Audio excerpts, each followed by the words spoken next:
వచ్చిన తర్వాత మేము మా హయాంలో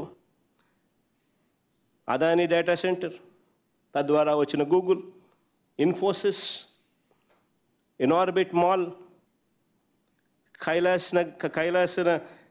కైలాసగిరి సైన్స్ మ్యూజియం, ఋషికొండ వద్ద టీటీడీ దేవాలయం, ఎన్టీపీసీ గ్రీన్ హైడ్రోజన్ హబ్, ఇవన్నీ కొన్ని ప్రాజెక్టులు నేను చెప్తా ఉన్నా. ఇవన్నీ జరిగి ఇన్ఫ్యాక్ట్ విశాఖపట్నం నుంచి road to the airport and to the port, to Mulapeta port, central గవర్నమెంట్ని కన్విన్స్ చేసి గడ్కరీ గారితో స్టేట్మెంట్ ఇప్పించడం.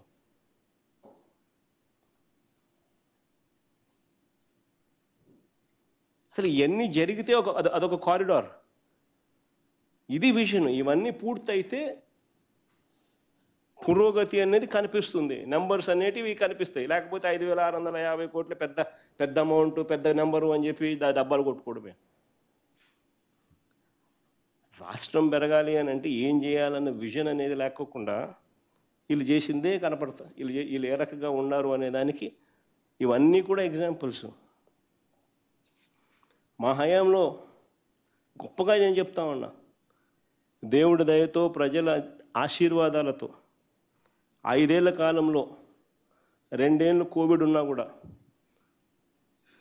కేవలం మాకు 3 సంవత్సరాలు మాత్రమే మా చేతుల్లో ఉన్నది టైం. అయినా కూడా గొప్ప రిఫార్మ్స్ తేగలిగాం. స్కూళ్ళు మార్చాం. నాడు నేడు అయితేనేమి, డిజిటల్ క్లాస్ రూమ్స్ అయితేనేమి, టోఫుల్ క్లాసులు అయితేనేమి, 8వ తరగతి పిల్లల చేతుల్లో ట్యాబులు అయితేనేమి, సిబిఎస్ఈ కాదు ఐబీ తీసుకొచ్చే కార్యక్రమానికి శ్రీకారం చుట్టాం. వైద్యం, వ్యవసాయంలో అనూహ్య మార్పులు తీసుకొచ్చాం.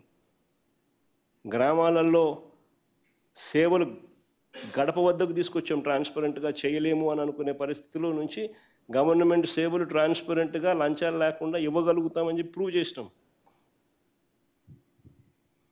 అన్ని గొప్ప రిఫార్మ్స్ తీసుకొచ్చినాం. చాలా ఈరోజు నిజంగా సంతోషపడతా ఉన్నాం, గర్వంగా ఉన్నాం. 3 ఏళ్లలో ఎవడు చేయలేని గొప్ప కార్యక్రమాలు కూడా దేవుడి దయ వల్ల చేయగలిగామని చెప్పి. అందుకే ఈరోజు కూడా చిక్కటి చిరునవ్వుతోనే మా వాళ్ళు ఏ గడపకైనా పోగలుగుతున్నారు.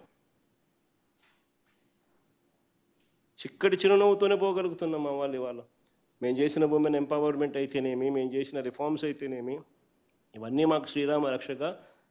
ఈరోజు ప్రజలు గొప్పగా మమ్మల్ని రిసీవ్ చేసుకునే పరిస్థితి, ఈరోజు గొప్పగా మేము పరిపాలన చేయగలిగినాము అని చెప్పి కూడా చెప్పగలుగుతా ఉన్నాం.